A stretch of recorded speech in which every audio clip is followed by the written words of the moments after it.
શ્રી સ્વામી જનાર્દનદાસજી સ્વામી તેમજ અનિરુદ્ધદાસજી સ્વામી તેમજ સર્વે મિત્રોને ભાવથી જય સ્વામિનારાયણ। આપણા દેશમાં ઘણા શૂરવીરો થઈ ગયા, પણ હું તમને એવા શૂરવીર વિશે કહેવા માંગીશ જેણે પોતાની તલવારથી મુગલોને દેશની બહાર ભગાડ્યા છે અને હિન્દુ ધર્મની રક્ષા કરી છે।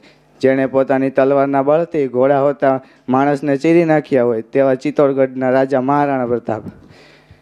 મેવાડના રાજા મહાન યોદ્ધા અને શાસકોમાંથી એક મહારાણા પ્રતાપનો જન્મ 9 મે 1540ના રોજ રાજસ્થાનના કુંભલગઢમાં થયો હતો।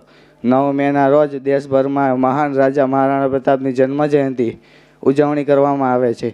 મેવાડના શાસકને સૌથી બહાદુર રાજપૂત યોદ્ધાઓમાંના એક ગણવામાં આવતા હતા।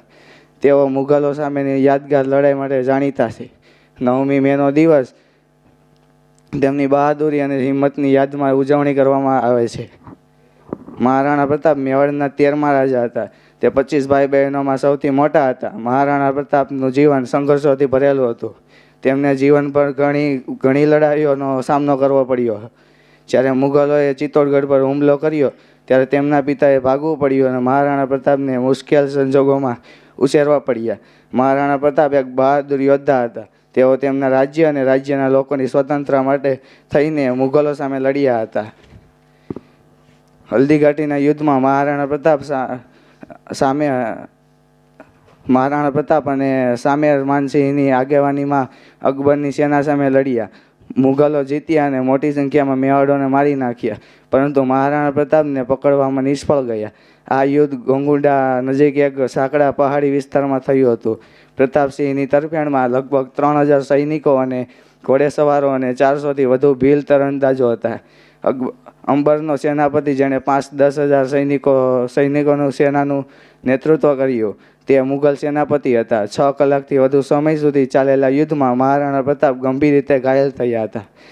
મુગલો ઉદયપુરમાં મહારાણા પ્રતાપસિંહ અથવા તેમના કોઈ નજીકના પરિવારના સભ્યોને નષ્ટ કરવા અથવા કબજે કરવા અસમર્થ હતા, જેના કારણે હલ્દી ઘાટીની જીત નિરર્થક હતી। આ પછી અકબરે રાણા સામે યુદ્ધ કર્યું અને ગોગંડા, ઉદયપુર અને કુંભલગઢ પર કબજો કર્યો। મહારાણા પ્રતાપનું અવસાન 19 જાન્યુઆરી 1597ના રોજ ચાવંડમાં 56 વર્ષની વયે થયું હતું।